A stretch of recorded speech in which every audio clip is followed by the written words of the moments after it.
vamos a empezar y vamos a tratar de explicar qué es lo que se utiliza como métodos de medición de caudales y mediciones de presiones. En la próxima lección voy a tratar de voy a traerme a la oficina algunos aparatos por lo menos para enseñárselos y que los conozcan, aunque sea así, por este medio. Otras cosas hemos venido hablando durante el curso y ojalá que en algún momento podamos ya hacer, pues ponerle las manos encima a las cosas que tienen que ver con esta parte de la mecánica de fluidos y la hidráulica. ¿Están viendo la presentación todos, sí? Sí, señor. Ok, entonces el tema 6 es mediciones. Y uno de los temas importantes de medir para poder empezar a medir caudales es medir la velocidad. Para medir la velocidad de un flujo se pueden utilizar varios métodos. Recuerden que cuando uno mide la velocidad en un punto, en lo que en realidad lo que está midiendo es la velocidad de una de las líneas, ¿verdad? De las líneas de corriente. No necesariamente la velocidad de todo el flujo. Sabemos que en el centro, digamos, de una tubería, si el flujo es muy laminar, en el centro la velocidad es mucho más alta y en las paredes la velocidad es cero. Y de ahí en adelante, si nos acercamos más a la orilla, la velocidad es menor y hay variaciones de velocidad con el perfil. Entonces, medir la velocidad, no necesariamente podemos medir una velocidad promedio, sino que a veces medimos velocidades en una línea corriente. Obviamente, si podemos hacer mediciones en todo el perfil, digamos, de la tubería o de un río o lo que sea, podemos entonces después integrar esas velocidades, como hicimos con la integral, con algún método matemático o con integrales de verdad o utilizando pues sumatorias. Ok, entonces, para recordar que la medición de velocidades, teníamos varios tipos de medidores. Los medidores hidráulicos, como por ejemplo el tubo de Pitot, es uno que se utiliza para medir velocidades. El tubo, el Bernoulli, el tubo de Venturi nos permite medir velocidades, pero esa nos da una velocidad promedio, porque en realidad no estamos midiendo una línea corriente. Ok. Y hay más. No sé si en el laboratorio ustedes podrán ver el Venturi y podrán ver un codo o una válvula media cerrada, cualquier cosa que produzca un disturbio en la línea de piezométrica, ¿verdad? Pues nosotros sabemos que el cambio en la línea piezométrica tiene que ver con el caudal. Por ejemplo, si yo produzco un disturbio haciendo el diámetro de la tubería más pequeño, lo que va a pasar es que la velocidad va a ser más alta, y al ser más alta la velocidad, por la relación que tenemos de Bernoulli, la presión tiene que bajar. Mejor dicho, si la presión baja es porque hubo un aumento de velocidad. Entonces uno, conociendo el aumento de velocidad, podría despejar el valor de las velocidades. Esos son los medidores hidráulicos, del cual el tubo de Pitot es digamos, por excelencia, el más preciso y el mejor de todos. Como les decía, yo al profesor Rafa, ya se me olvidó el apellido. Murillo. Murillo, sí, a Rafa Murillo. Yo le presté un Pitot mío de los que usábamos en acueductos. Yo lo tengo en la oficina ahí tirado, ya tiene como 10 años de estar guardado porque ya ahora hay otros aparatos diferentes que se usan para medir y el tubo de Pitot llegó a estar en desuso. Yo sigo considerando que es uno de los mejores dispositivos para medir, pero hay que seguir las corrientes del tiempo. Entonces, cuando tengan chance, díganle al profesor que les enseñe, aunque sea una foto, aunque sea que le tome un video a la caja esa que yo le di, porque es una caja grande, es un aparato muy incómodo, muy grande, pero es muy útil. Después están los medidores mecánicos. Eso en realidad es como una especie de roseta o de molinete, ¿verdad? O algún aparato que gira cuando el fluido va pasando. Y entonces lo que medimos es la cantidad de vueltas que da por segundo o por minuto o por hora, y uno puede calcular, digamos, la velocidad del flujo por el medio de la rotación de una hélice. Puede ser, hay de varios tipos de hélice, de molinete o también puede ser una turbinilla, ¿verdad? Que va girando. Esos medidores mecánicos tienen el problema de que como tienen partes móviles, esas partes tienden a desgastarse con el tiempo. un aparato de estos rápidamente se lo lleva a la cavitación, la velocidad del desgaste.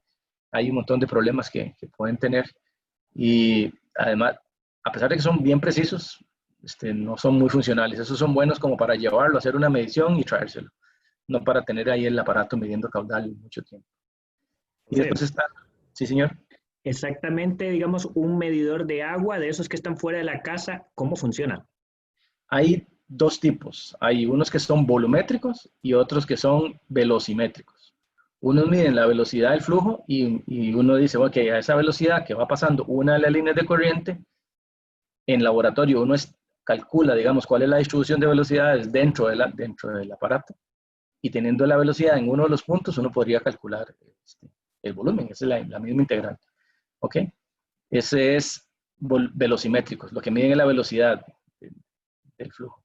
Y después están los volumétricos, que ahorita les voy a enseñar unas fotos aquí, que imagínense una cámara, digamos, como una especie de cilindro partido a la mitad en diagonal. Entonces el agua lo va empujando y cada vez que da vuelta va pasando una cantidad de volumen y cuenta la cantidad de vueltas que da. Entonces imagínense un compartimento, es como las puertas de entrada de los moles y así, ¿ya? Que usted tiene que dar la vuelta y sale un cuarto de volumen.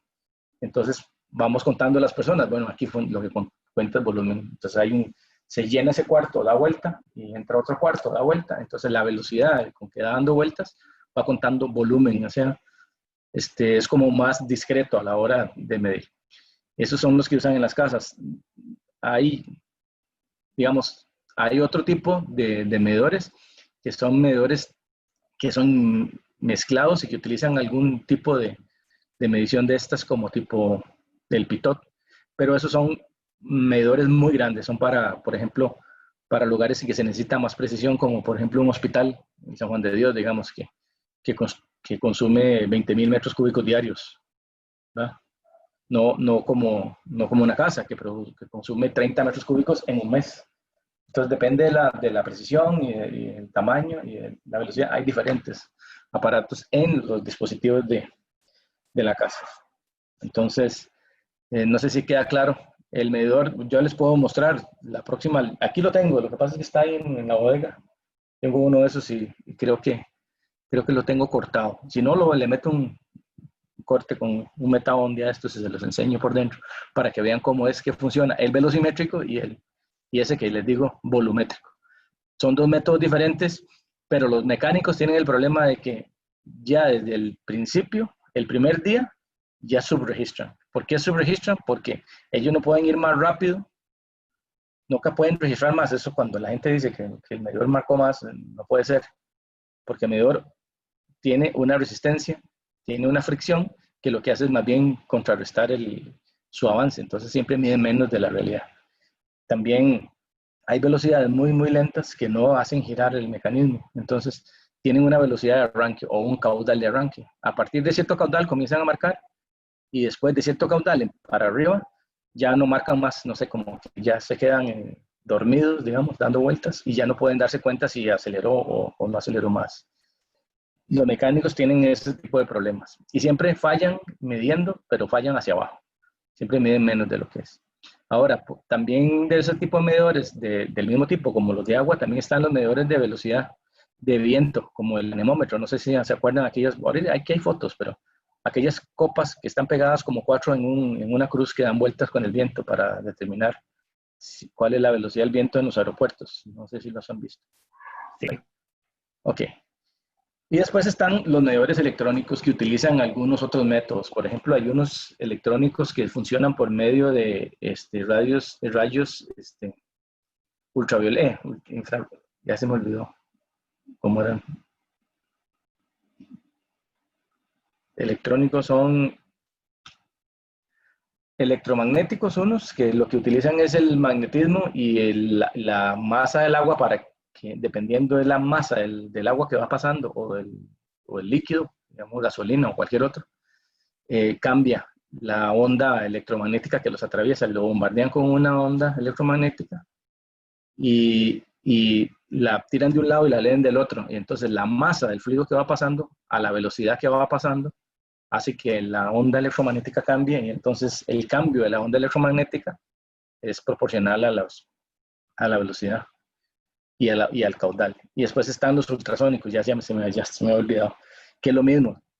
Utilizan un par de electrodos, un electrodo emite una onda de ultrasonido y el ultrasonido atraviesa el fluido y se deflecta. Y la deflexión que tiene va a ser proporcional a la velocidad. Lo que cambia en realidad no es el ángulo del rayo, sino la longitud de la onda. A la hora de atravesar el fluido va a cambiar. Entonces, va a viajar más despacio o más lento de acuerdo a la cantidad de agua que está pasando y a la velocidad. Entonces, se despeja el caudal a partir de ese cambio en los rayos ultrasónicos.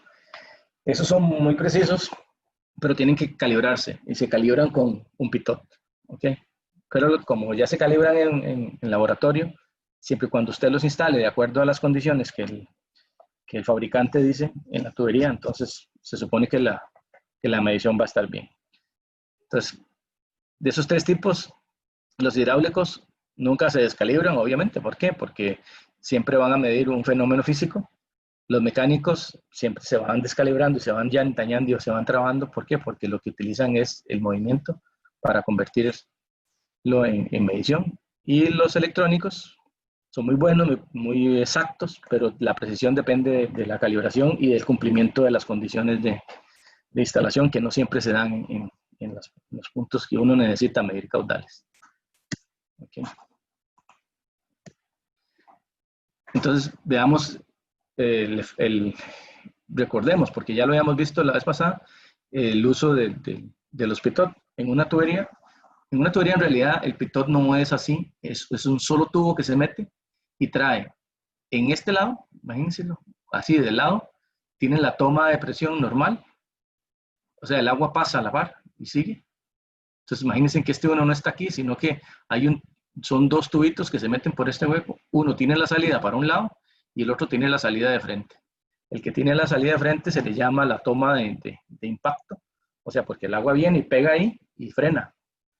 Y esa es la que produce que se suba el agua por la presión, suba el agua por la columna. Y el otro, el de la derecha, como el agua pasa recto, se usa como referencia. La presión ahí va a ser la presión de la tubería, no va a subir la presión porque el agua sigue recta, no hay nada que la frene. Entonces esas dos cosas están muy cerca y entonces uno lo que hace es medir la diferencia de presión entre esos dos puntos y estima la velocidad. Esa diferencia de presión entre los dos puntos sería la presión de impacto, que es la que se mide aquí, que es la altura que tiene esta agua que entra aquí por la piezométrica, y la del impacto, la de la referencia, es una presión menor, y esta diferencia entre las dos presiones es proporcional a la velocidad del impacto acá. Entonces habíamos llegado a la conclusión que la velocidad en la referencia era igual a la raíz de 2G por H. Y H es, o delta H, que es la diferencia de presiones. ¿Qué pasa con los pitot en tuberías? Resulta que la diferencia de presión que hay entre un punto y otro siempre son muy, muy bajas en tuberías normales. Entonces el pitot tiene que ser muy preciso, o sea, el manómetro tiene que tener mucha precisión porque las diferencias de presión estamos hablando de 2 centímetros o 1,5 centímetros. Y entonces, si leemos con muy pocos decimales, los errores se hacen muy grandes. Entonces, con el agua es un poquillo complicado. Y si las presiones más bien son muy altas, imagínense una velocidad muy, muy alta, podría ser que esta altura H haga que el agua se salga del tubillo. Y entonces no hay posibilidad de medir. Digamos que la diferencia de presión sea 10 metros entre los dos puntos. Necesitamos un tubo de 10 metros de altura. En esos casos es que se utilizan aquellos líquidos manométricos que vimos al principio. No sé si se acuerdan la cajita con el montón de tarritos que yo les mostré. Hay unos líquidos manométricos que tienen un S, o sea, una gravedad específica de 3. Significa que si el agua va a tener una altura de 10 metros, como ese tiene una gravedad específica de 10, entonces el delta H ya no va a ser. Si yo echo agua en el pitot, subiría 10 metros, pero si en el pitot yo acá pongo dentro de este poquitico aquí, pongo un fluido manométrico que tenga un S más grande, digamos de 3, entonces ya la altura no sería 10 metros, sino sería 3. Por eso es que en algunos medidores, en algunos pitot, dentro del medidor, dentro del manómetro de vidrio, se utiliza mercurio, como vimos en los ejercicios de manometría al principio. ¿Para qué? Para hacer que las alturas se hagan más pequeñitas y poderlas leer. Pero en algunos casos hay que usar más bien agua o líquidos todavía menos densos que el agua para que la altura se note, porque si la diferencia va a ser 3 milímetros, bueno, les pongo un aceite que pese mucho menos para que por lo menos sean 10 o 12 milímetros la diferencia y yo poderlo leer y poder encontrar un valor de caudal mucho mejor. ¿Ok? Ahora, en los aviones, no sé si ustedes han visto que en las alas están ese tipo de tubos de Venturi. Lo que hace es el tubo de Venturi ir midiendo la velocidad del viento con respecto al avión y puede calcular así la velocidad a la que va desplazándose dentro con respecto al viento, ¿verdad? O sea, esos ennudos. Eso tiene que ver con la estabilidad del avión, con la energía. Entonces, se va midiendo con un pitot, pero es exactamente este. El punto de referencia es la presión que hay fuera y el punto de impacto sería este. Y la diferencia entre los dos, yo puedo despejar con que la velocidad es la raíz de 2GH. Es exactamente igual. Con aire, con agua, se puede usar lo mismo. Este es un tubo de pitot, digamos, y aquí se mide la diferencia de presión entre los dos. Estos son unos pitot muy raros. El que yo tengo es diferente. Okay. Pero básicamente eso es. Ok, otros equipos. Están los molinetes, que en realidad es como, imagínense, como un submarino ahí, que lo que tiene es un molinete que es una hélice que va girando de acuerdo a la velocidad. No sé si se acuerdan aquellos molinetes del parque de diversiones que van girando y entre más rápido gira es porque la velocidad del viento es más alta.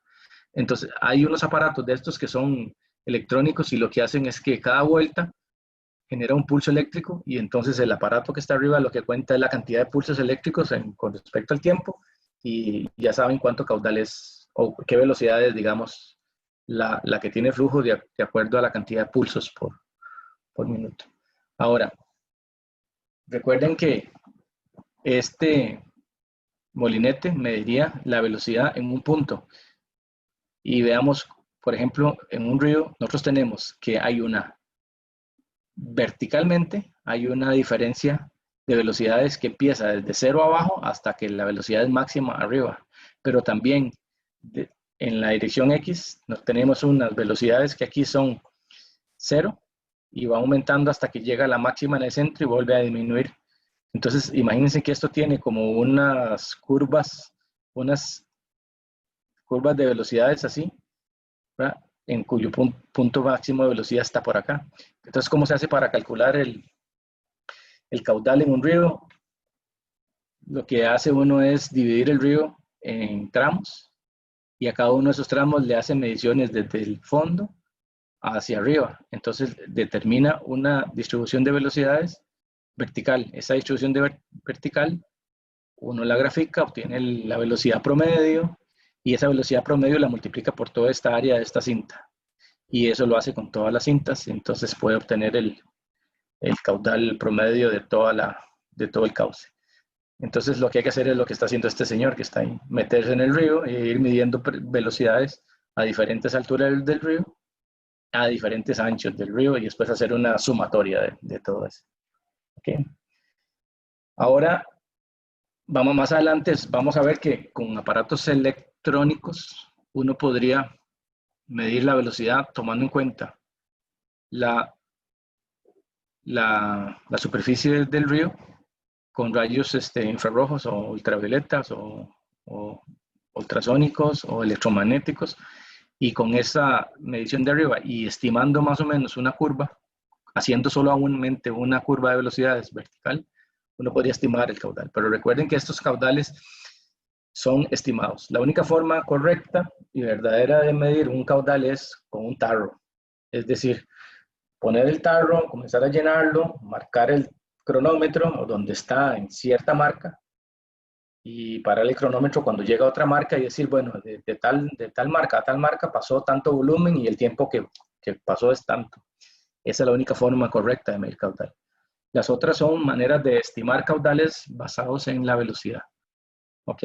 Entonces, cuando hablemos de mediciones de caudal, uno tiene que estar muy claro de que son estimaciones y que hay un porcentaje de error dependiendo del tipo de medición y del tipo de aparato.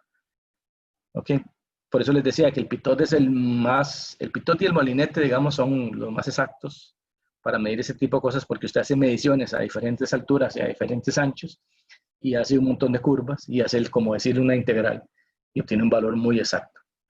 Claro que yo me puedo ir a parar en el centro del río y tomar solo una medición en el puro centro, yo digo, y bueno, ok, y yo digo, esa es, y la distribución de velocidades más o menos está así, y yo puedo hacer una estimación. Entonces, puedo hacer una estimación con una lectura en un punto o con un infinito número de lecturas. ¿Cuál va a quedar mejor? Entre más puntos de medición en un río yo haga, así es mejor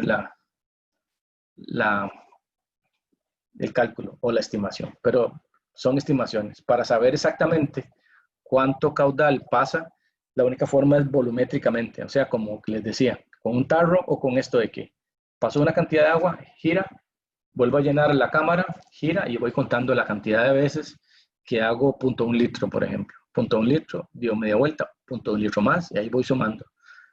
¿Por qué? Porque estoy contando volumen entre tiempo. Aquí lo que estoy haciendo es estimar una velocidad y con la velocidad estimo un caudal y con el caudal y el tiempo estimo un volumen. Entonces es estimado. ¿Okay? No sé si queda claro esto de cómo se mide caudal en los ríos.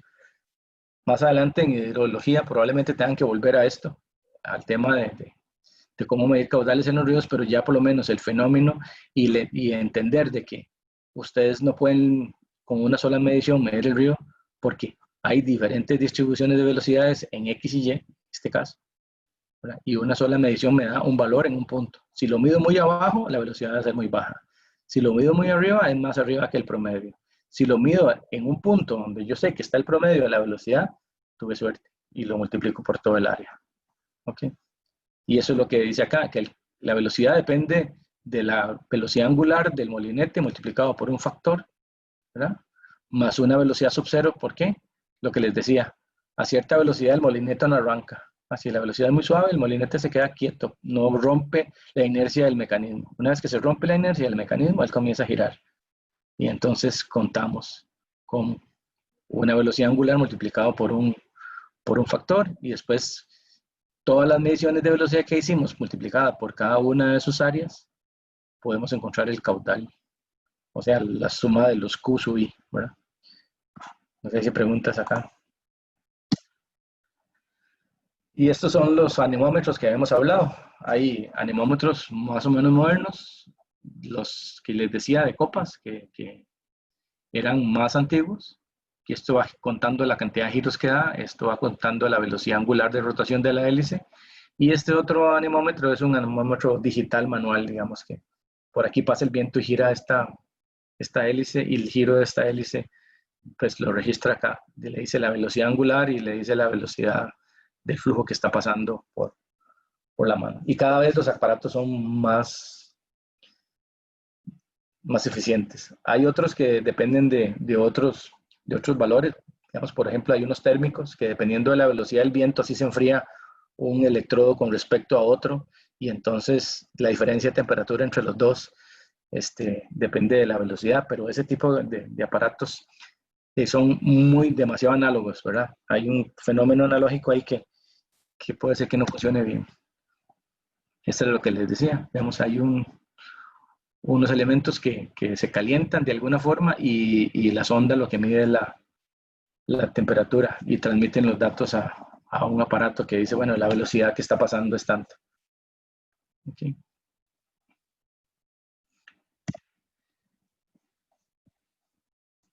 Y hay unos medidores acústicos que era lo que les decía, es de ultrasonido. Mandan una onda de ultrasonido que baja hasta el fondo y regresa.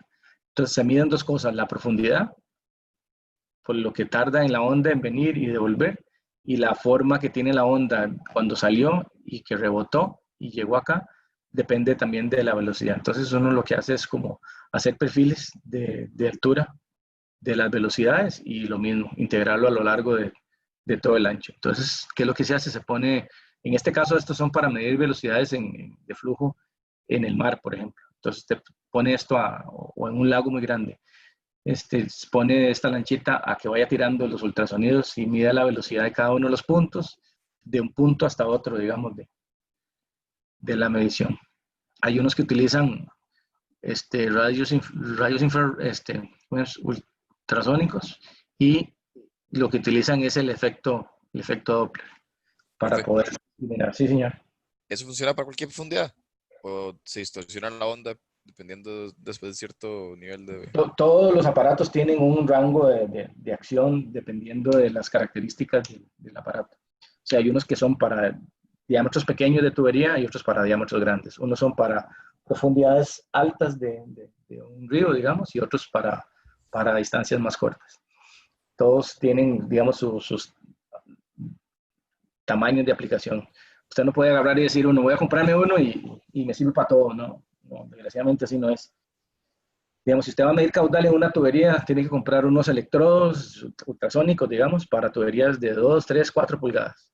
Y después uno para 4, 6, 8 y 10 pulgadas. Después uno para más grandes. ¿Por qué? Porque los electrodos, digamos, de los rayos, digamos, de estos de ultrasonido, los de ultrasonido, son como ultrasónicos, es como hacerle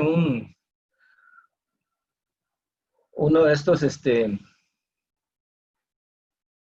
un sondeo, y si el electrodo no está haciendo contacto con la tubería perfectamente, entonces la onda no traspasa. Entonces por eso hay que poner gel, ¿verdad? Como cuando hace un ultrasonido a un bebé, ¿verdad? Que el electrodo tiene que estar en contacto perfectamente con la piel, entonces hay que poner algún tipo de gel o algo que haga que haya transmisión, que no haya espacio vacío. Entonces, si el tubo es muy curvo, es muy pequeñito, entonces la curva es muy cerrada. Y si la curva es muy cerrada, el electrodo tiene que tener la curva muy cerrada. Pero si el tubo es muy grande, la curva es muy plana. Entonces no puede ser el que tiene la curvita cerrada. Es todo un caso, ¿verdad? Entonces hay unos más planos, unos más curvos, porque dependiendo también del tamaño de la tubería, sí tiene que ser el tamaño del electrodo. Y aquí con estos de efecto Doppler también. O sea, hay unos que tienen que tener una potencia muy alta para que la onda baje y dure todo el tiempo que tiene que llegar y devolver sin atenuación. Y otras que tienen que ser más bien de baja potencia para que no sature totalmente y se haga mismo ruido. Entonces, todo depende de qué es lo que usted vaya a medir. Ok, entiendo. Y no es que sobren, entonces cuando usted vaya a conocer uno de estos, probablemente es la primera vez que vaya a trabajar en algún lugar, le dice, ¿usted conoce a este? Sí, me contaron en un curso, pero hasta ahora veo uno. Y enséñeme cómo usarlo, porque el principio, digamos, de uso son muy simples, casi todos estos aparatos. Lo importante es entender el fenómeno y qué es lo que usted está buscando en la medición. Ok, ya hablamos, todos aquellos eran medidores de velocidad, porque lo que queríamos saber era la velocidad, pero la velocidad no nos interesa realmente, porque lo que nos interesa más que todo es medir los caudales. Entonces, ¿qué es lo que tiene que hacer un medidor para convertir la velocidad en caudal? Multiplicarlo por un área, ¿verdad? Y además, por unidad de tiempo puedo obtener un volumen de cantidad de agua. Por ejemplo, los medidores de las casas no miden caudal, lo que miden es un volumen total que pasó durante un tiempo. ¿Ok? Entonces, para medidores de volumen como los medidores de las casas, que es lo que hemos hablado, existen varios tipos. Los volumétricos, que les decía, que van contando como una taza, 2 tazas, 3 tazas, 4 tazas. Y hay unos velocimétricos que les conté al principio, los de que dan vuelta, que lo que miden es la velocidad, pero el caudal más bien lo integra, digamos, lo multiplica por el área. Y están los gravimétricos, que lo que hacen es que cuentan la cantidad de masa que está pasando. Y entonces la cantidad de masa depende de la densidad. Si es aire lo que está pasando, tendría que marcar menos que si es agua lo que está pasando. ¿Okay? Estos son bien complicados y los gravimétricos y muy caros. No se pueden usar, digamos, para un sistema de acueducto, por lo menos para Costa Rica, que en todas partes se mide el agua, no es viable. Casi todos los medidores de las casas aquí, por lo menos en el área metropolitana, ¿no? En todo acueductos, y como acueducto es excelente rector, probablemente en todos los acueductos que se miden son medidores volumétricos por un asunto de precio. Un medidor de estos anda costando como entre 100 y $200. Y en el acueducto metropolitano hay 380,000. Entonces imagínense lo que es comprar, y hay que comprarlos cada 6 o 7 años. Todos, nuevos, cambiarlos, todos. Entonces no alcanza para hacer una medición gravimétrica que es un poco más segura, digamos. Esta es más aproximada. Después están los medidores de caudal hidráulicos, lo que les decía, el tubo de Venturi, que lo que miden no es la velocidad, sino como la velocidad promedio producto de las energías. Entonces ustedes obtienen un caudal. Después una placa de orificio, que es, imagínense, una placa atravesada en la tubería y por ahí pasa el agua. ¿Se acuerdan la salida de un tanque, que decíamos que era un orificio y sale a la atmósfera? Bueno, eso es una placa de orificio. ¿Cuál era el caudal que sale por una placa de orificio? Raíz de 2GH por el área, ¿se acuerdan? El área del orificio. Entonces, así se puede medir el caudal. Y los vertedores para medir caudales, pero no en tuberías, sino para medirlos en canales o a canal abierto, como ríos y así. Nosotros vamos a hacer unos cálculos porque los medidores hidráulicos son los que nos interesan en el curso. Todavía se usan. Yo les voy a mostrar los planos de uno que acabamos de instalar en un acueducto rural ahí. Bueno, no es rural, es aquí en el área metropolitana, pero es una finca ahí que le da agua a Rancho Redondo. Tuvimos que hacerlo porque nos estaban robando el agua, una lechería. Entonces, les estamos ahora controlando cuánta agua cogen con unos vertedores. Y les voy a enseñar, es muy simple. Y después están los medidores electrónicos. Los medidores electrónicos son muy eficientes, pero además son muy caros. Como para dejarlos en la montaña ahí midiendo siempre, y los vandalizan y se los roban. Entonces, no. Por ejemplo, yo tengo un medidor portátil para medir caudal en tubería que costó 15 millones. Entonces, 15 millones de colones para dejarlo en la calle no se puede. O sea, y si hay que medir, no sé, en 200 lugares, entonces es complicado poner un aparato electrónico tan caro a medir. Entonces hay que tomar decisiones de qué métodos uso para medir caudales y para qué los quiere uno. Lo normal es que uno quiera saber cuánta agua se produce en un acueducto, cuánta agua se vende, y por la resta decir cuánta agua no se vende o se pierde o se roban o no sé. Para medir un río nos interesa saber cuánta agua está pasando para poder diseñar una obra de toma o para diseñar cuánta agua va a generar, cuánta energía va a generar en una turbina, pero también cuánta agua viene en invierno que tengamos que desviar por una obra de excedencias, por un rebalse, que esa agua vaya a otra parte y no nos pase por encima de las máquinas o de las tuberías o de la planta de tratamiento. O para calcular cuánta agua va a venir en un río, en una excedencia, para hacer unas obras de protección de unos caseríos o alguna cosa. Entonces, depende qué vamos a medir y qué aparato vamos a usar para medir. Así es. Por eso es importante entender esto. ¿Ok?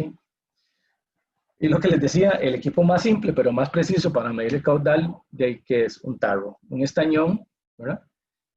Y yo puedo medir cuánta agua está cayendo en el estañón y puedo tener una marca a alguna altura, otra marca a otra altura, y con un cronómetro y buenos ojos decir, ok, en el momento que pasa por una de las marcas, pongo el cronómetro a correr, y cuando llega a la segunda marca paro el cronómetro. Como yo tengo entre una marca y la otra, yo sé cuánto volumen hay, entonces mido el volumen y en el cronómetro tengo el tiempo que ha pasado. Entonces tengo que el caudal sería el volumen que medí entre el tiempo que medí, o sea, el delta V entre el delta T.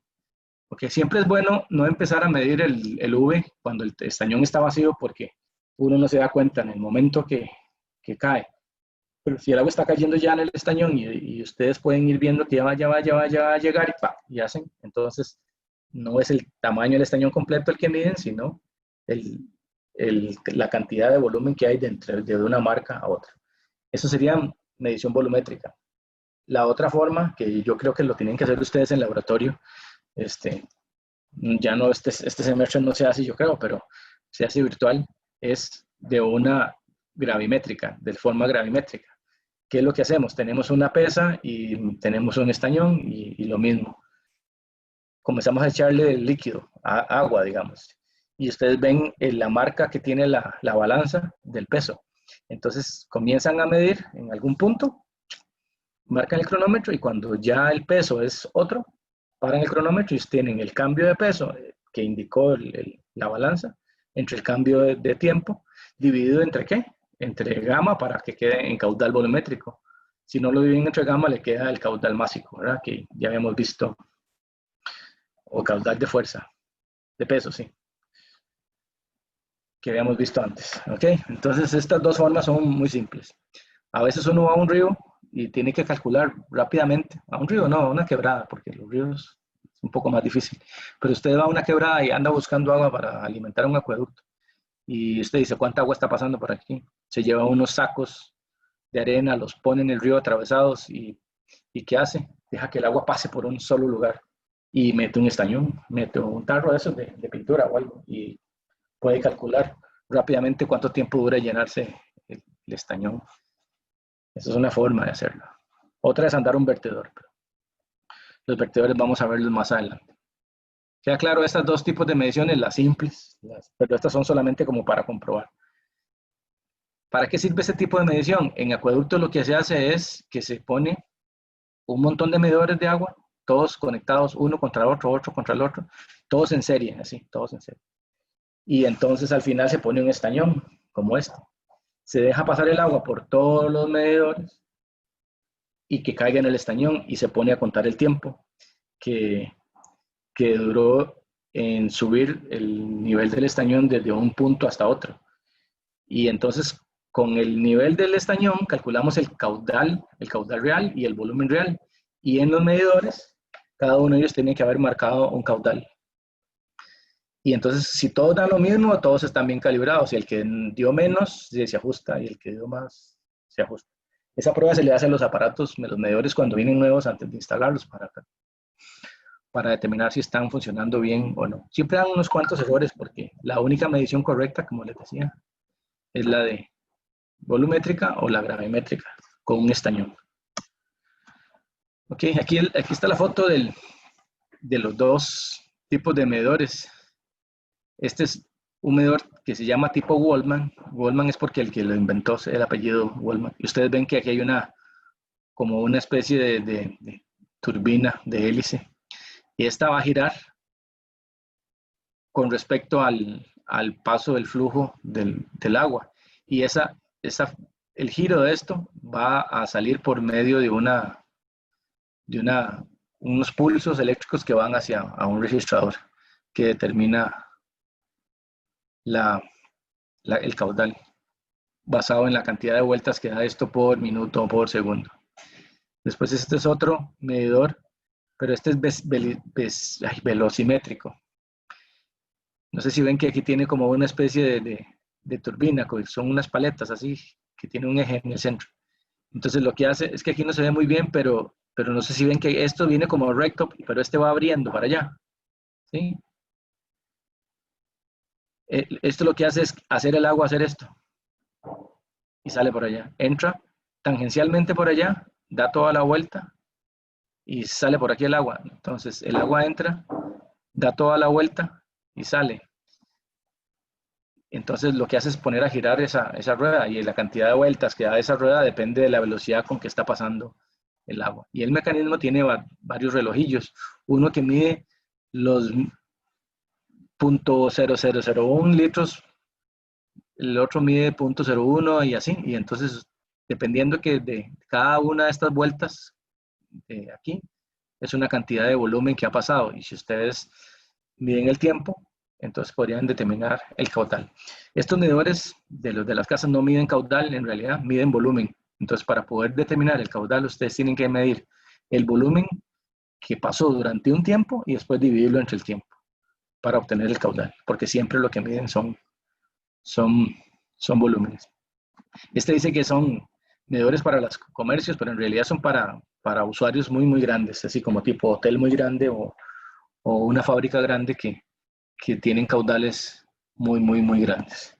Una casa es muy poquito el caudal que 0.1 litro por segundo, digamos, es lo que le podría estar entrando a una casa. 0.01. Bueno. Okay. Este es el famoso tubo de Venturi, y ya hicimos el ejercicio en clase.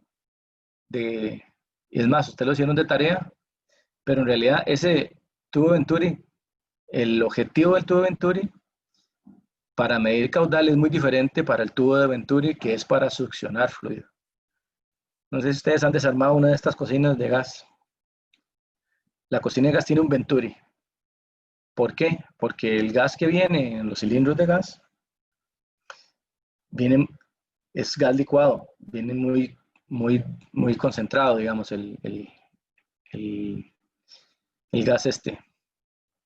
Y para quemar bien, el gas tiene que estar mezclado con oxígeno. Entonces lo que se hace es que se hace pasar a alta velocidad por acá el gas, y como el gas viene a alta velocidad, la presión aquí va a ser más baja, y como la presión va a ser muy, muy baja, lo que va a hacer es chupar aire de la atmósfera, o sea, afuera, y se va a mezclar con el gas y va a seguir a gas aquí, gas con oxígeno. Y por eso es que cuando se quema ese gas en la cocina no huele a gas ni se quema, sino que es una mezcla que es más eficiente para quemarse en las cocinas estas de gas. Pero el tubo de Venturi, para medir caudales, lo que se busca es que aquí haya una presión en la parte de atrás y una presión un poco más baja en la parte de adelante, y que esta diferencia de presión entre estos dos puntos ande dentro de un rango fácil de medir con algún aparato. ¿Okay?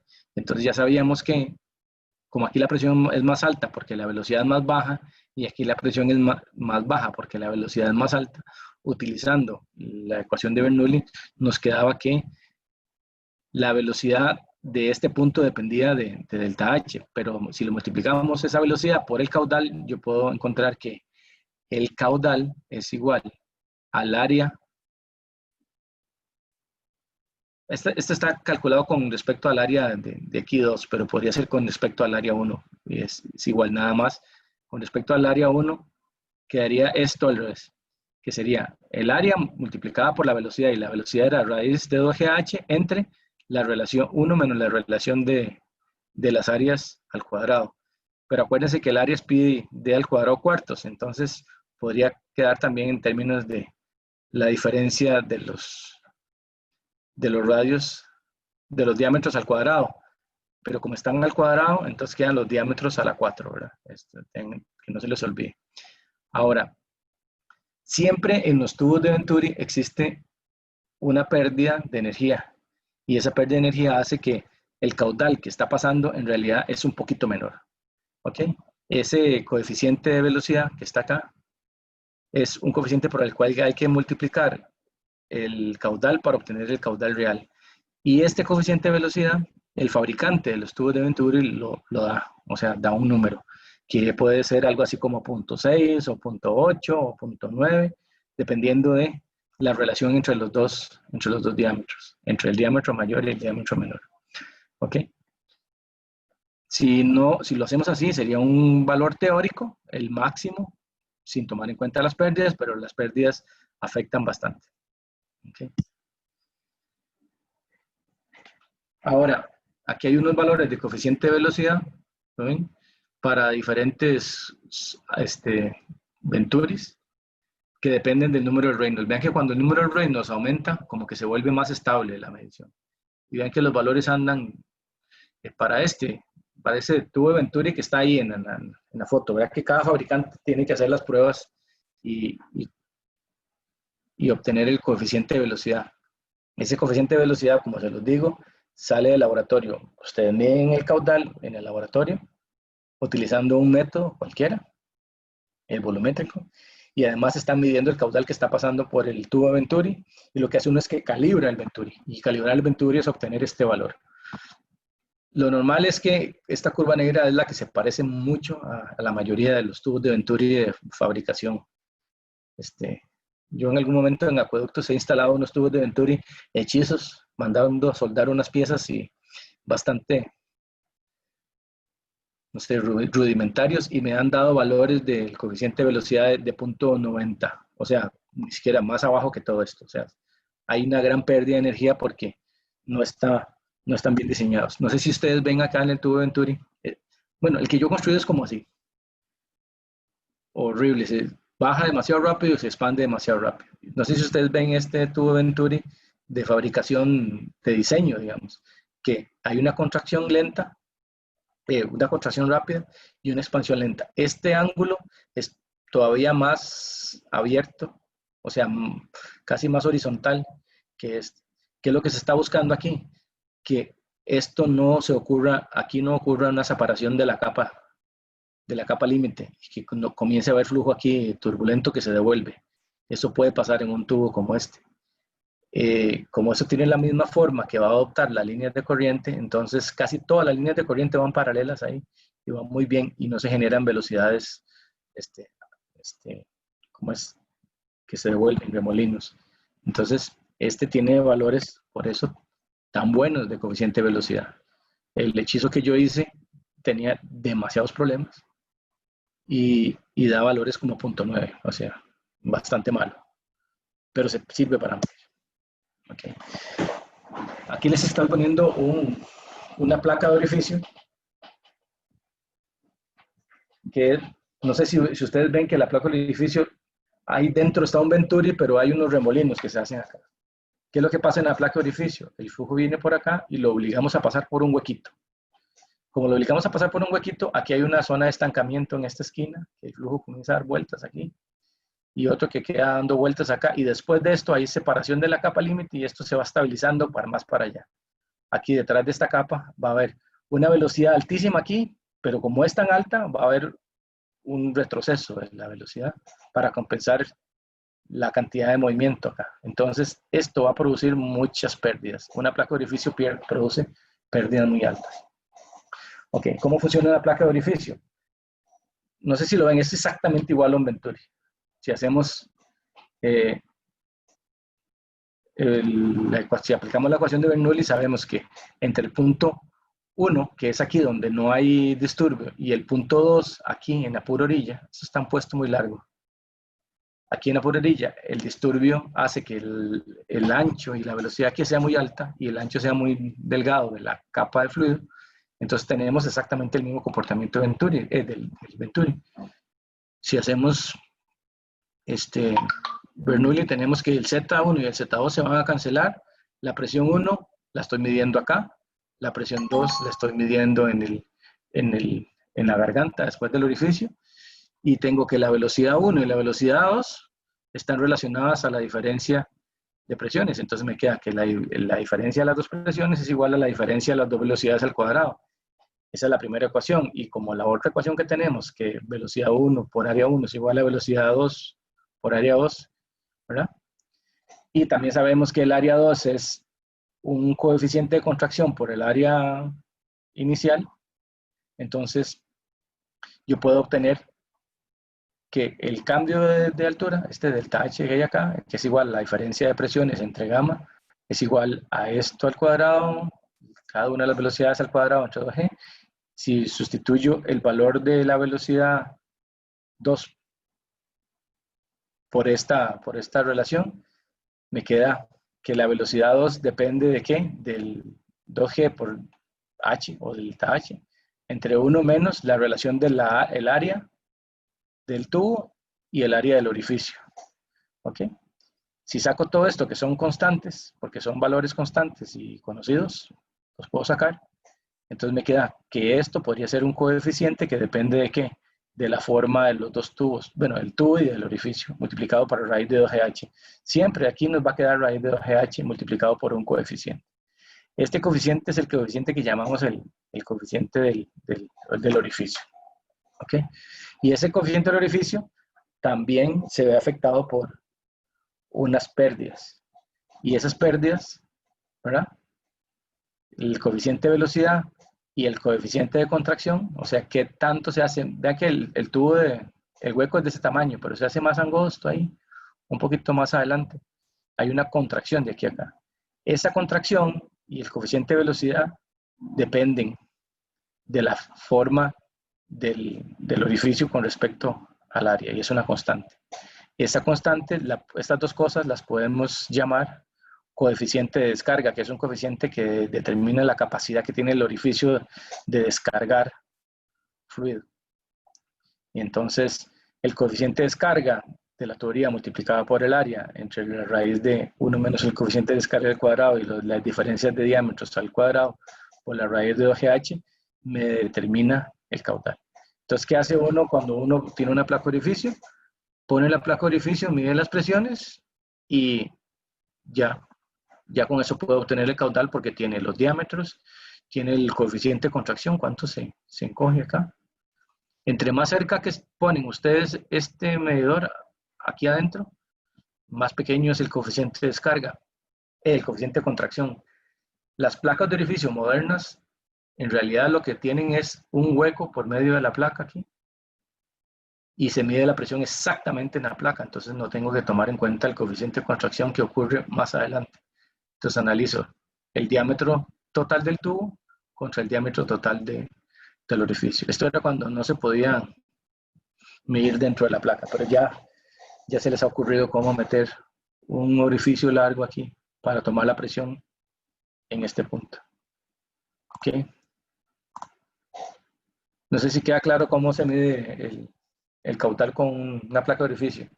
Es exactamente lo mismo que un Venturi, ¿no les parece?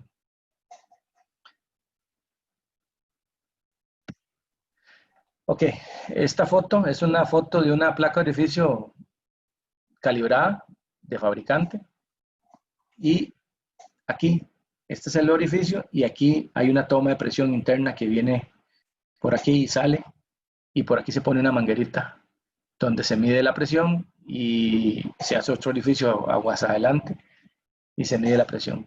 Esta placa de orificio hecha por un fabricante ya ha sido analizada y para diferentes áreas del orificio entre el área total, entre el área del orificio, ¿verdad? Hay diferentes valores de este coeficiente, el coeficiente de descarga.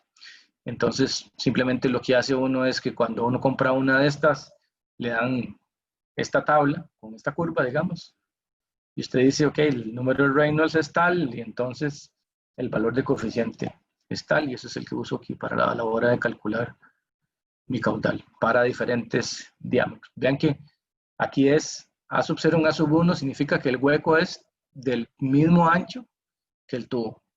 Y 0.05 es que el huequito es el 5% en área del hueco total de la tubería. Por eso las pérdidas aquí son muy altas y aquí cada vez menos altas, digamos, hasta la unidad. Aquí, cuando los dos áreas son iguales, no hay contracción, entonces no hay pérdidas, ¿verdad? Entonces el coeficiente tiene que dar 1. De estos también tengo uno en la oficina, creo, se los voy a tratar de enseñarles una foto. Entonces, si hay preguntas, esto es con tuberías.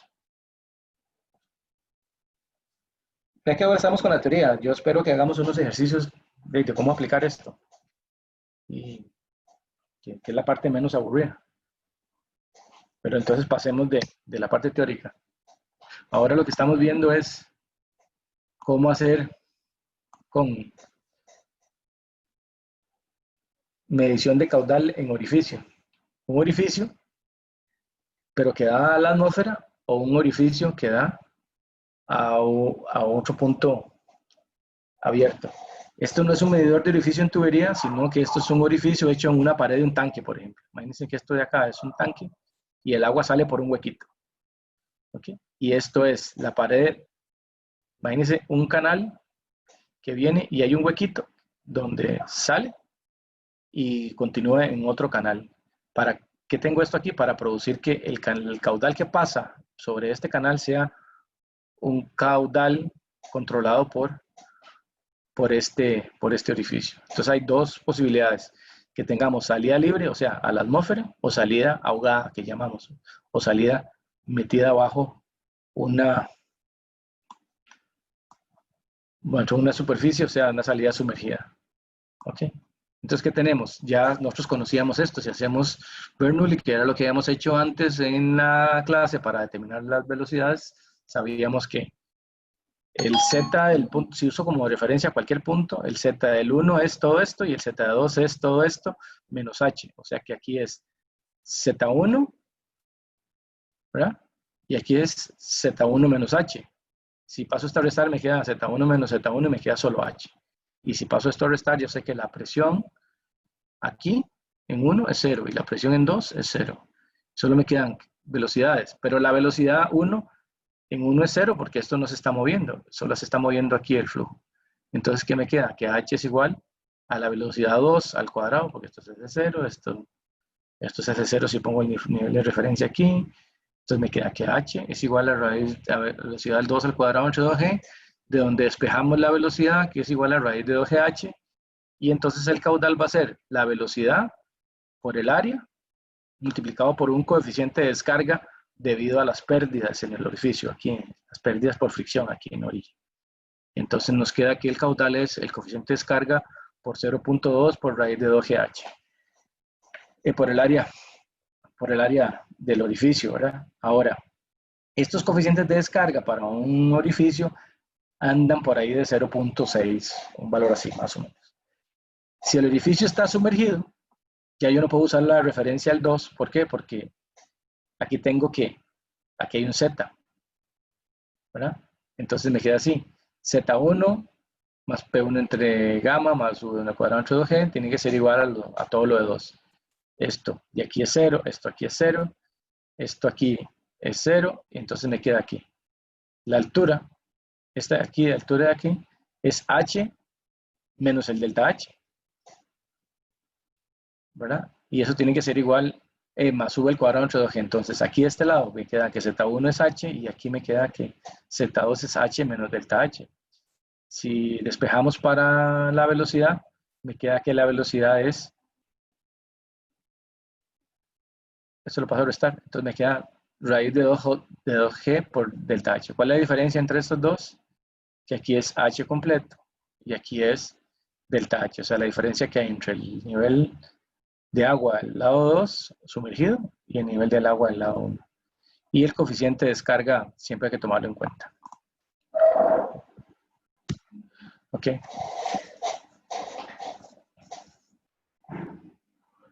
Los vertedores, que es lo que nos falta por ver.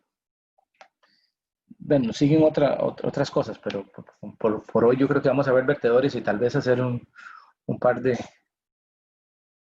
pruebas y les voy a mostrar algunas cosas.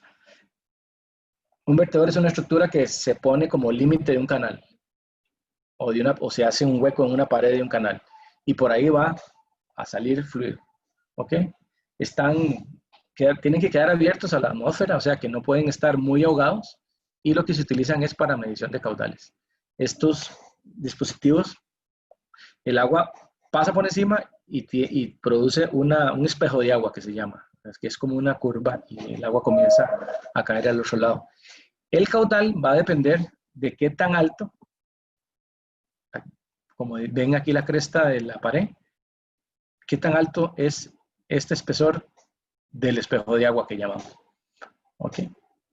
La napa de agua le dicen también en unos libros. ¿Ok?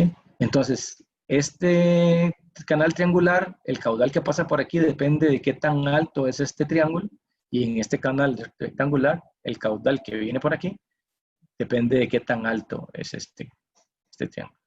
Hay dos tipos de vertedores, los de pared gruesa y pared delgada. Pared delgada, imagínense que esa es una lata aquí que está afilada como un cuchillo y entonces el agua apenas toca ahí en un punto, y están los de pared gruesa, que en realidad la pared casi siempre se trata de hacer con la forma que va a adoptar el flujo. También otra forma de imaginarse una pared delgada es que imagínense una pared bloca aquí. Eso también es una pared delgada. Es gruesa. ¿Qué significa pared gruesa? Que que hay más área de contacto y hay más área de fricción, y entonces la ecuación cambia un poco entre si es pared gruesa o si es pared delgada. Básicamente es el coeficiente, aquel famoso, el CD, el coeficiente de descarga, es el que se ve un poco afectado de uno al otro. Ahora, también hay dos tipos, ¿verdad? Pared delgada y pared gruesa, pero además hay varias formas. Pueden ser un vertedor triangular como este, y puede haber vertedores rectangulares, trapezoidales y de cualquier otra forma. Vamos a pensar en este vertedor rectangular. El flujo viene aquí así, para acá, y pega en esta pared. Lo único que logra pasar es un flujo por aquí con este alto. ¿Ok? De aquí a acá. Este alto de aquí a acá, lo que va a hacer es que va a producir que aquí hay un aumento de velocidad. No sé si ven aquí, que esa velocidad va de aquí hasta aquí va a depender de raíz de 2GH, ¿cierto? Porque aquí se supone que la velocidad es cero, porque no hay presión. Si hacemos Bernoulli de este punto con este punto de acá, la velocidad aquí tiene que ser cero y la velocidad de aquí tiene que ser cero. Y a medida que voy bajando en este espesor de pared, voy teniendo una mayor altura, y al tener una mayor altura tengo una mayor velocidad. Entonces la distribución de velocidades es, como se ve aquí, una parábola, que empieza en Profe, cero. ¿Sí, señor? perdón, digamos, digamos, el H de grande que sale ahí fuera mayor a la mitad de la altura total del agua, la parábola empezaría a decrecer en algún punto, o siempre sería creciente. Este H de aquí a acá, Digamos, si ese H fuera mayor a la mitad de la altura total del agua, digamos, de como aquí, sí, digamos, un poquito mayor que eso, digamos, como lo hacíamos en los tubos, cuando hacíamos el análisis de los tubos, era una parábola, pero digamos, era cero en los extremos de la parábola por la fricción. No sé si me explico. No sé si me explico. sí, aquí no, aquí en el fondo, usted dice que aquí la velocidad va así. Exacto, mi pregunta es exacto. Si pasaría la mitad, si sería No, así. aquí el hecho de que aquí haya una pared hace que la velocidad aquí arriba sea muy lenta. Sí hay una velocidad, pero es muy lenta. Ok. Entonces tiende a ser más alta la velocidad aquí, pero aquí muy lenta, y todas las velocidades aquí son muy, muy lentas, comparadas a las velocidades acá. Ahora, usted acaba de dar en el clavo. Aquí hay una velocidad. Aquí yo vengo con una velocidad. Pero la velocidad de esto, cuando yo la comparo con la velocidad de esto, es la misma cantidad de agua que viene por todo este canal a la que sale por este pedacito de vertedor. Para un análisis que estamos haciendo de esta parte, es como si esto estuviera quieto. ¿Ok? Pero en realidad no lo Ok. está. En realidad no lo está. Si yo quito esta pared, si yo hago esta pared más acá, esta velocidad es más alta, más baja, o sea, no, más bien al revés. Esta velocidad, a medida que yo hago este vertedor más pequeño, más bajito, estas velocidades se van haciendo cada vez más parecidas a esta. A medida que si yo ya nada más lo que tengo es como un dientico aquí, eso no va a producir ningún cambio en la velocidad, va a seguir casi que igual. Lo que va a hacer es como que hay una piedra abajo del río, nada más el agua la quiere arrastrar, pero hay un poco de turbulencia aquí, pero no va a pasar nada en la curva de velocidad. Entonces, usted tiene razón, a medida que esto sea más pequeño, esta curva se va haciendo cada vez parabólica, pero cada vez más recta, hasta que si esto se desaparece, se convierte en una recta, que al final hace así cero, ¿verdad? Sería una cosa así. Así. Sí, Ok. sí. Ahora, lo que acabamos de decir es, cuando la profundidad de esto es bastante superior al ancho que aquí acá, la velocidad que hay aquí es muy, muy alta. ¿Por qué? Porque estoy pasando el mismo caudal que viene por aquí por una altura menor. Entonces la diferencia de velocidades es considerable. ¿Y cómo se distribuyen las velocidades? Aquí la velocidad es casi cero. No es cero, pero es casi cero. Y va aumentando con la altura. Y la velocidad más alta está por la parte de abajo de este short. Pero a partir de aquí, ¿verdad? Aquí, un poquito aquí para adentro ya no hay velocidad, porque el agua comienza como a ser como así, ¿verdad? El agua que está aquí hace así y acelera aquí. Y esta está aquí quieta, quieta, y comienza a acelerar. Quieta, quieta, y comienza a acelerar, buscando este punto. La de arriba viene despacio y comienza a acelerar. Entonces aquí, en esta parte es donde la velocidad es más alta y va siendo cada vez más baja, más baja, más baja, hasta que aquí viene siendo la misma de aproximación. ¿Ok? Entonces, ahora cuando veamos el análisis, vamos a decir, cuando la velocidad de aproximación es muy lenta, no la tomo en cuenta. Y cuando la velocidad de aproximación es muy alta, sí la tomo en cuenta. ¿Okay? Entonces habría que medir la velocidad acá. Entonces eso nos serviría mucho para medir. Lo que intentamos es hacer que esta velocidad de aproximación sea muy, muy lenta para que todo dependa solamente de la velocidad de esta garganta. Ahora, voy a volverme un tirito para que veamos la filmina anterior.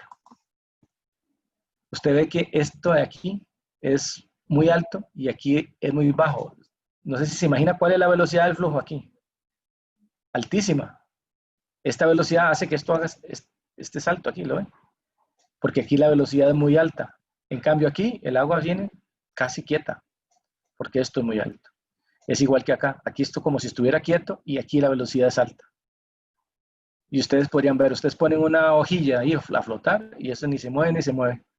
Pero a medida que va acercando, acelera y sale soplada. ¿Por qué? Porque aquí la velocidad es alta y aquí un poquito más para atrás hay un poco más de velocidad, pero aquí ya la velocidad es casi cero. ¿Okay? O despreciable, digamos. Ok, entonces, haciendo Bernoulli en esto, tenemos que H, ¿verdad? Que es la altura total de aquí acaba, a partir de, estoy haciendo Bernoulli a partir de este punto, ¿verdad? De referencia. H es igual, porque presión es cero y velocidad es cero, antes, ¿verdad? Aquí, en el punto 1. Aquí la presión es cero, la velocidad es cero, solo tengo la energía de aquí a aquí, H. Tiene que ser igual a ¿qué? A H menos H, que es la altura que hay de aquí hasta aquí. ¿Verdad? O sea, de aquí a aquí es la energía que tengo, que sería la altura toda menos esta altura de posición, más la velocidad 2 al cuadrado, que es la velocidad de aquí, y la presión es cero. Entonces me queda que la velocidad 2 es raíz de 2GH. ¿Cuál H? Este, que hay de aquí a aquí. Ahora, ¿qué sería el caudal? La integral de esta curva. Y la integral de esa curva sería la integral desde 0 hasta H, ¿verdad? Desde 0 hasta H, ¿verdad? De la velocidad por el diferencial de área, que es lo mismo que la distancia que hay, que la integral de 0 hasta H, de raíz de 2G por H a la 1 medio, multiplicado por el ancho del canal, el ancho en el sentido del papel, ¿verdad? Hacia adentro, para que sea el área, ¿verdad? Por el de H. L de H, este es el diferencial de área, ¿verdad? Y si yo integro eso, me queda que el caudal en el vertedor es 2/3 de L, que es una constante, raíz de 2G que sale, y el 2/3 se debe a este 2 y a esto, ¿verdad? A la 3 medios. Que al integrar H a la 1 medio me queda H a la 3 medios entre 3 medios. Entonces, este es el 3 medios vuelto al revés ya, multiplicado por el L, que es constante, por raíz de 2G, que es constante, por H a la 3 medios. Entonces, ¿qué dice esto? Que el caudal en un vertedor depende de ¿qué? De esto elevado a la 1.5, multiplicado por unas constantes que son el ancho del canal, 2/3 y raíz de 19.62. Ok, eso sería si no hay pérdidas.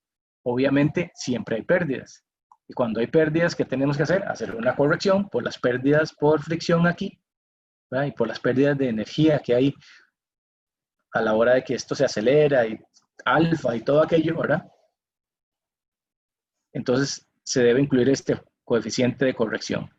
Este coeficiente de corrección hay que calcularlo también utilizando los valores de alfa y las pérdidas de carga. Pero experimentalmente se ha llegado a la conclusión de que CD siempre anda muy cerca de 0.6. Yo, utilizando un software que ahí les puse en la página para que lo descarguen, que se llama Flow algo, SimFlow, hice un modelado de una cosa de estas y el coeficiente me dio como 0.58, una cosa así. En un modelado.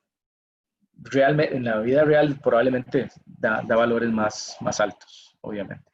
Entonces, con que usen 0.6 está bien para tomar en cuenta que hay pérdidas de carga. Entonces, ¿qué es lo que hace uno cuando quiere medir caudales? Pone en un canal, pone una pared y obliga al fluido a verter por una altura. Y el caudal va a depender de la altura que tenga el agua de aquí para acá. Si yo pongo esto un poco más bajo, va a aumentar el caudal y al aumentar el caudal se me va a salir más agua de la cuenta y esto va a bajar de nivel hasta que se equilibre, ¿verdad? Entonces siempre el vertedor va a funcionar como un regulador de la cantidad de caudal que puede pasar por un sitio. ¿Okay? Yo creo que con eso... no, veamos este porque me interesa y después les voy a enseñar un vertedor de la vida real. Bueno, es teórico porque era el diseño, pero les voy a mostrar cómo se ve. La próxima lección les mando fotos de ese vertedor, ya lo construimos para una aplicación real y no es nada del otro mundo, simplemente es utilizar el principio de la ecuación de Bernoulli. ¿Qué beneficios tiene hacer un vertedor triangular en lugar de uno nada más abierto en la parte de arriba? El beneficio es que si el caudal es muy pequeño, al ser un vertedor triangular, la cantidad de área va siendo menor al principio y mayor después. Entonces, si el caudal oscila mucho, digamos, imagínense un río que pasa de 20 litros a 3 metros cúbicos.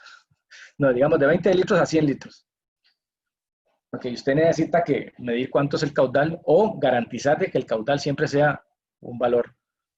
Usted no, si la altura que usted necesita es 1.2 centímetros, es muy difícil de medir. Entonces, si el canal es rectangular y muy ancho, entonces la altura va a ser muy pequeña. Si el canal es más angosto, la altura va a ser muy grande, pero va a ser constante siempre. O sea, la altura siempre va a depender del caudal, porque no sé si vieron, voy a poner por acá. No sé si ven acá que el caudal depende del ancho linealmente, pero de h a la 1.5, o sea, crece más rápido el caudal con respecto a h que con respecto a L, ¿cierto? O sea que si h va siendo muy rápido grande, el caudal se va volviendo muy, muy, muy grande. Y como L es el ancho del canal rectangular, yo no puedo hacer nada con él. Entonces, para caudales muy grandes, el ancho es muy grande, y para caudales muy pequeños, el ancho, la altura h es muy pequeña. Ahora veamos en el triangular, que es lo importante. Para caudales muy pequeños, la altura sería muy alta. Y para caudales muy grandes, la altura sería menos alta. Y a medida que el caudal va aumentando, el ancho va aumentando. O sea que el área también va aumentando. No sé si ven que aquí el L del canal va siendo cada vez más grande a medida que va aumentando H. O sea que para caudales más grandes, la altura es más pequeña y para caudales más pequeños, la altura es grande. ¿Para qué sirve? Para poder medir caudales muy pequeños. Y si el caudal es muy grande, ya no importa, porque ya es grande y yo lo puedo medir, porque hay mucha facilidad. Entonces, el vertedor triangular es mejor para medir caudales que varían mucho. Y el vertedor rectangular es mejor para medir caudales que varían poco. Entonces usted tiene que decidir qué pone, uno triangular o uno rectangular, dependiendo de la aplicación. Digamos, el triangular, lo único importante es recordar que, como esto es un triángulo, el ángulo de acá va a definir qué tan rápido crece L con respecto a Y. Que si el ángulo es 90 grados, ¿verdad? Crece con la tangente, ¿verdad? Entonces, si yo digo que aquí esto es zeta, yo puedo decir que L, esta distancia que hay de L de aquí a acá, es 2 veces H, ¿verdad? Por la tangente de zeta. Porque no puedo usar que es la hipotenusa, yo tengo que usar la tangente que es H contra X, ¿verdad? Tangente es L medios con respecto a H. L medios entre H. Esa sería la tangente de zeta medios. O sea que L es 2 veces la tangente de zeta medios por H. ¿Sí? Ok, vamos igual. usando Bernoulli, yo sé que la velocidad en 2, por la misma razón, es raíz de 2GH. Y entonces yo tengo que el caudal sería la integral de 0 hasta h de la velocidad por el diferencial de área, que sería la integral de 0 hasta h de raíz de 2g multiplicado por h a la u medio. ¿Por qué lo puse a la u medio? Porque esto es una constante, esto es constante, lo voy a sacar, y aquí me queda h a la u medio para poder hacer la integral. Multiplicado por L, que es el ancho de aquí a aquí, y de H, que ese es el diferencial de área. ¿Ok? Y ahora, yo sé que L es igual a 2 veces H, el H grande, menos este H, multiplicado por la tangente de zeta medios, por lo que les dije, ¿verdad? Que L medios, o sea, yo puedo decir que L es este de aquí más este de aquí, que sería la tangente de la mitad del ángulo, multiplicado por esta altura. Ok, entonces me queda que Q es igual a la integral de 0 hasta h de raíz de 2g por 2 por h menos h por h a la u medios por la tangente de zeta medios de dh. Y si hacemos esta integral, se las dejo de tarea que la hagan. Por ahí la tengo resuelta, yo se las hice a mano para aquellos que no me crean, pero con la calculadora usted lo hace. Queda 8 quinceavos de la tangente de zeta medios por raíz de 2g por h a las 5 medios. Ven que aquí no depende de L porque no hay L. ¿Depende de qué? Del ángulo de este triángulo. ¿Ok? Y esto elevado a las 5 medios. Otra vez, el coeficiente de descarga para tomar en cuenta la corrección que hay por las pérdidas y que el CD anda siempre también por el lado de 0.6 como es en todos los vertedores, que ese CD siempre es 0.6, entonces queda este número así de bonito. Ok, entonces esta ecuación queda un poco fea, pero al final de cuentas es muy útil. Y como les decía, esto es pared ancha, esto no lo vamos a ver hoy. Vamos a parar acá para enseñarles que no se cansen, ya nos queda poco tiempo.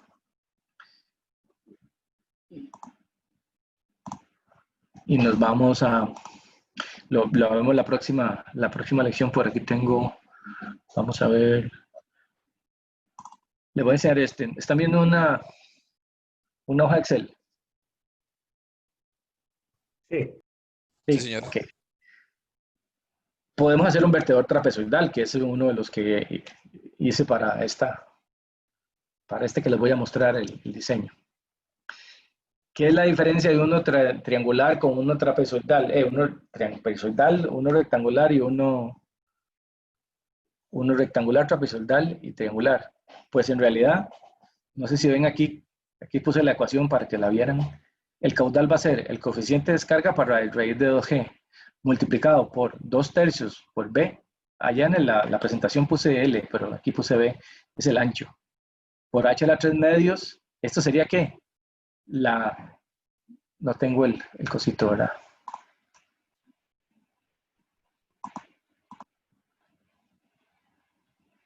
Entonces, imagínense que aquí hay, de aquí a aquí, de aquí a acá y de aquí a acá, hay un vertedor rectangular.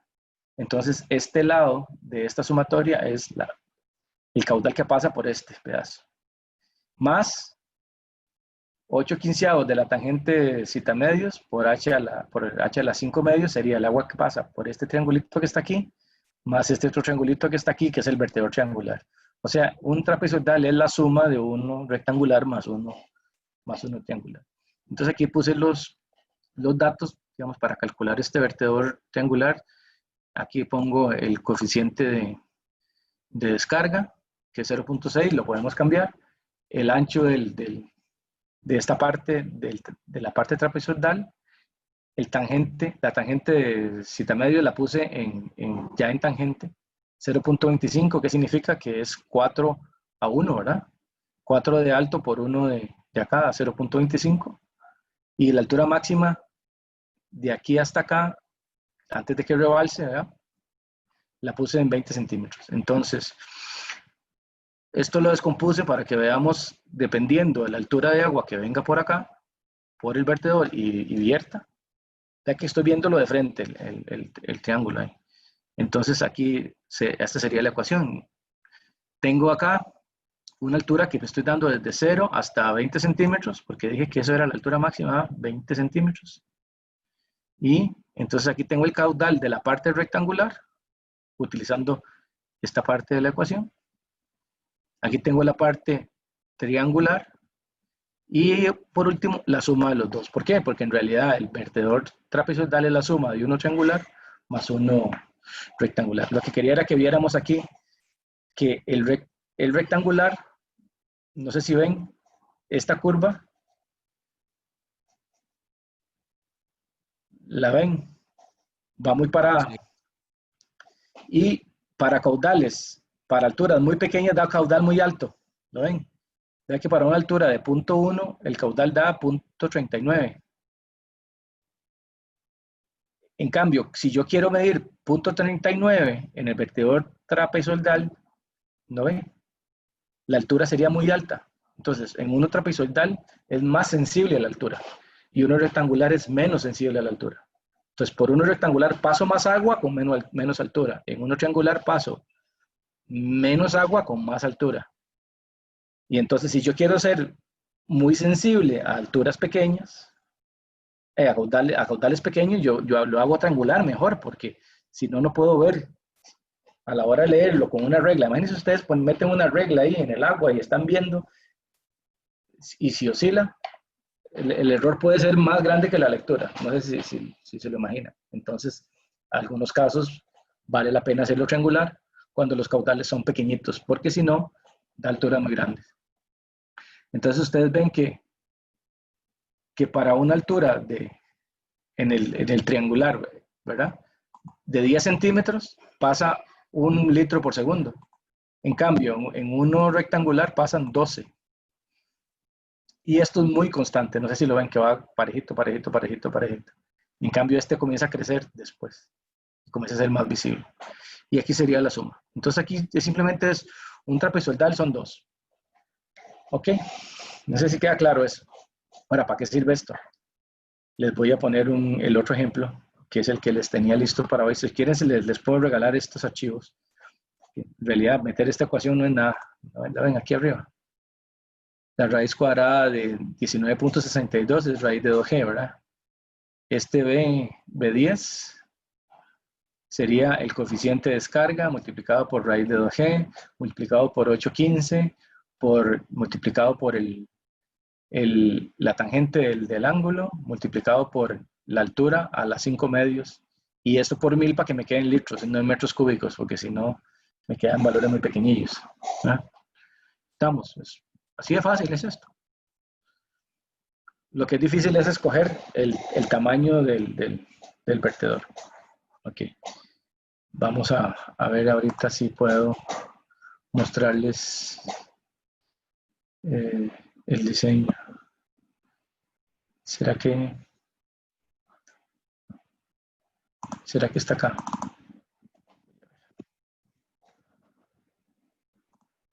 Ok, sí. Tienen que estar viendo esto. Es un dibujo en AutoCAD y es demostrativo. Así no quedó realmente, pero algo así parecido. Imagínense que del lado de atrás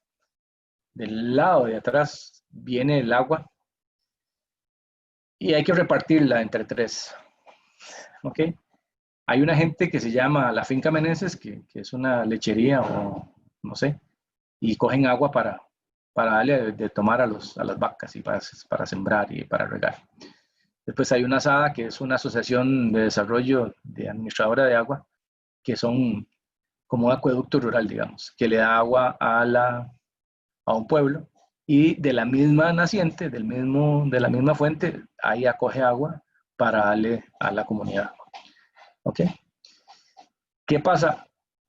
Que entonces, ¿cómo hacemos para que cada uno coja la cantidad que se requiere? Bueno, para cada uno se diseñó una obra diferente. Por ejemplo, si este es el nivel normal del agua que siempre va a haber ahí, entonces por este vertedor va a pasar una cantidad de agua, por esta placa de orificio de 3 centímetros va a pasar una cantidad de agua, por esta otra vertedor de acá va a pasar otra cantidad de agua, y si en algún momento comienza a haber más agua de la cuenta y esto comienza a subir de nivel, hay un exceso de agua que se devuelve al río para que no se mueran los pececitos, ¿ok?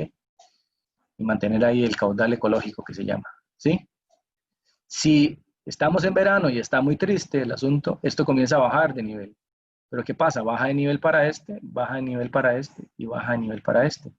Como la placa de orificio, el caudal que pasa por aquí es raíz de 2GH por el área, entonces aquí va a bajar el caudal. Como hay una ecuación que depende de H al cuadrado, a la 1 medio, ¿cómo es? A la 1 medio más H a la 5 medios, el caudal aquí va a bajar y en este también va a bajar. Entonces, estas benditas placas de orificio van a hacer el trabajo de estar regulando y distribuyendo el caudal equitativamente entre los tres. Si no alcanza, no alcanza para los tres. Y si se alcanza, alcanza para los tres. Y si sobra, ¿verdad? Entonces el excedente se va por este otro vertedor. Ahora, ¿por qué el de excedencias es rectangular y más ancho? Porque queremos que cuando hay demasiada agua, no se nos rebalsen los tanques y no se nos rebalsen las estructuras, sino que se rebalse hacia el río mayor cantidad. ¿Ok? Entonces, por eso este rectangular. Y estos los hice, los pude haber hecho rectangulares, pero los hice trapezoidales, simplemente, o triangulares los pude haber hecho. Pero los hice así trapezoidales simplemente porque si hay una avenida de mucha agua, entonces que aquí arriba deje pasar más agua y se rebalse la caja más bien y no se dañen las estructuras, básicamente. Entonces, ahora imagínense, esto es una lata que mandamos a cortar y aquí del otro lado hay una cajita y de esta cajita sale un tubo para esta gente, de esta cajita sale un tubo para estos, de esta cajita sale un tubo para acá y esto cae directamente al río y se va. No sé si queda claro cómo es que funciona entonces la medición de caudal y un sistema de control de caudales con vertedores. Ahora, si yo tengo un solo vertedor, lo puedo usar para medir caudal. Si aquí yo le pongo una reglita, puedo hacer que haya forma de medir caudales. Ya les muestro otro diseño. Quiero enseñarles de este. Opa, yo creo que lo perdí.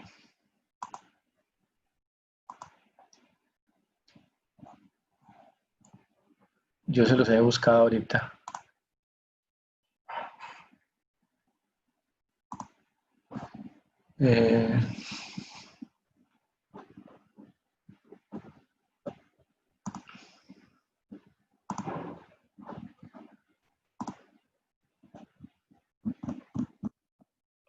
No lo veo. Vamos a ver.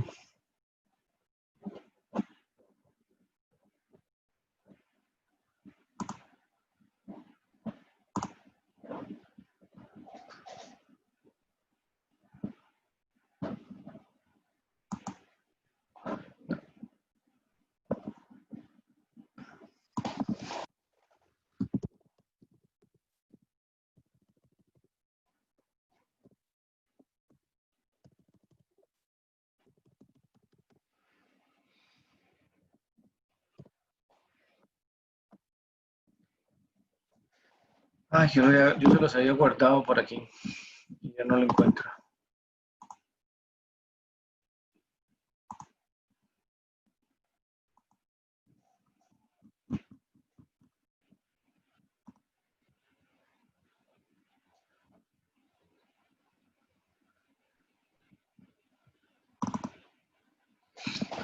Creo que apareció.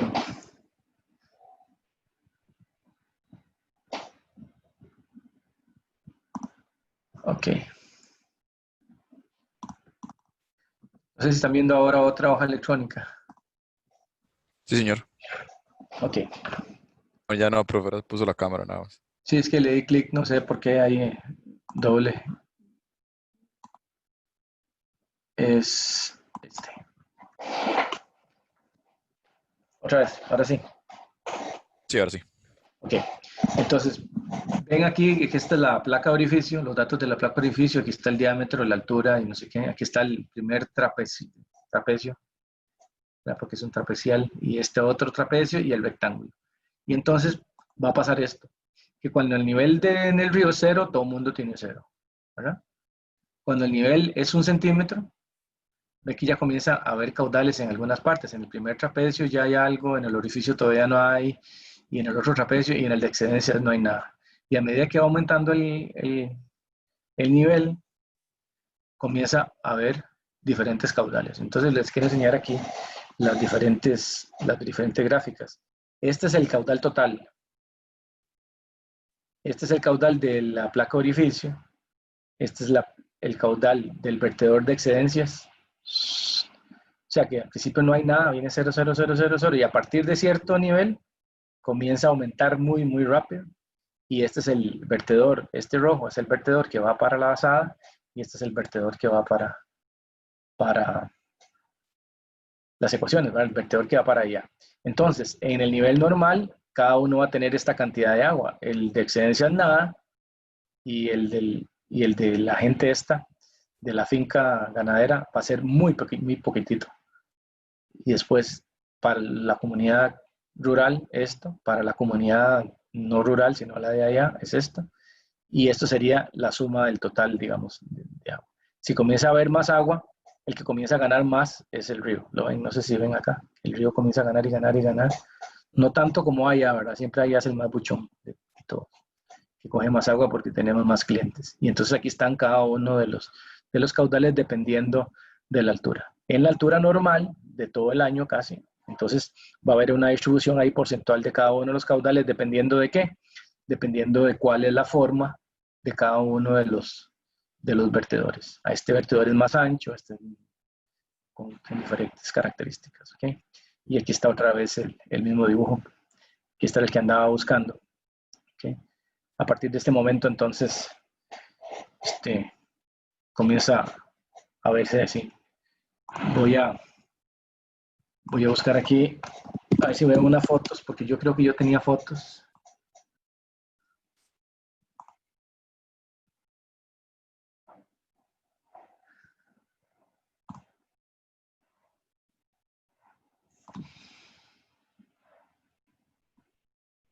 Sí, aquí están. Voy a compartirles la pantalla porque vean mi correo ahí. No sé si están viendo el correo, ¿sí? Sí, señor. Ok.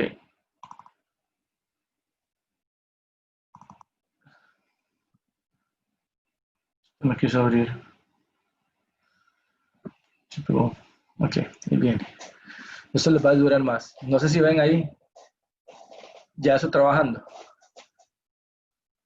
Una foto de los dos vertedores. ¿Se acuerdan en la placa de orificio y el vertedor triangular de la asada? ¿Sí? ¿Se ve Sí, la sí, foto? Ok, entonces ustedes ven que aquí está el nivel del agua a esta altura, que es la altura normal, que eran 10 centímetros, ¿verdad?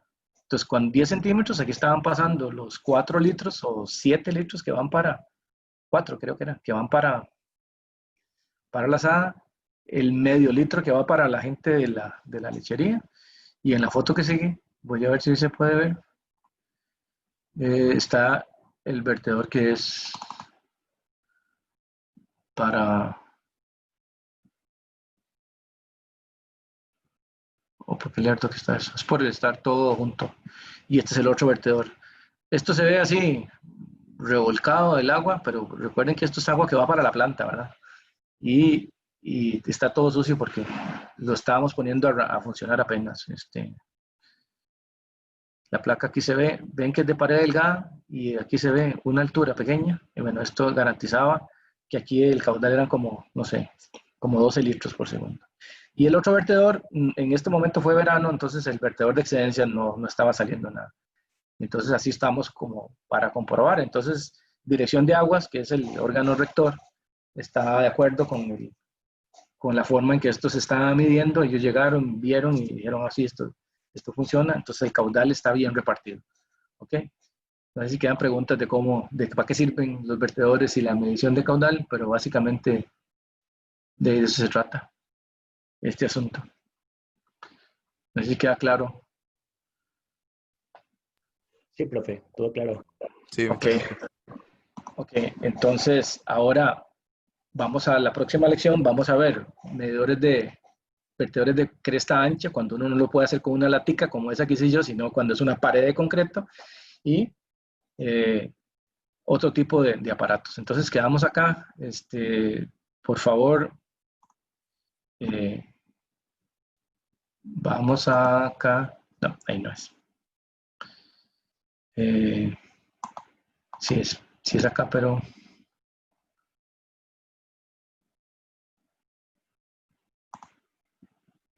¿Será ahí?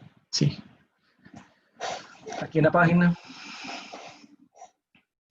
les acabo de poner estos dos videos de vertedores. No sé si lo están viendo en la página. Sí, ahí se ve, profe. Ok, este es el vertedor de salida de la planta Tres Ríos. Aquí están pasando casi 2.000 litros por segundo. Yo le fui un día a estos y le tomé, bueno, no, hace rato, le tomé un video nada más para que vean y oigan cómo suena esto. Me faltó un enter aquí. Y también aquí les dejé el vertedor de entrada. Esto es un vertedor de pared ancha, como el que vimos ahí. Esto de acá es el salto hidráulico. El video es muy corto, se ve, se oye y se acaba. Dura como, no sé, como 5 segundos, una cosa así. Y este dura un poquito más para que vean el vertedor. Este es un vertedor de pared delgada. No sé si ven que aquí es como un filo. Lo que pasa es que lo repellaron con azulejo para que no se le pegue el alga, ¿verdad? Y entonces lo convirtieron en algo que no es un vertedor de pared delgada, entonces ya no mide tan bien. Pero básicamente ahí les quedan como para ver para esto, y la próxima entonces terminamos la materia y hacemos unos cuantos ejercicios y vamos a diseñar unos cuantos medidores y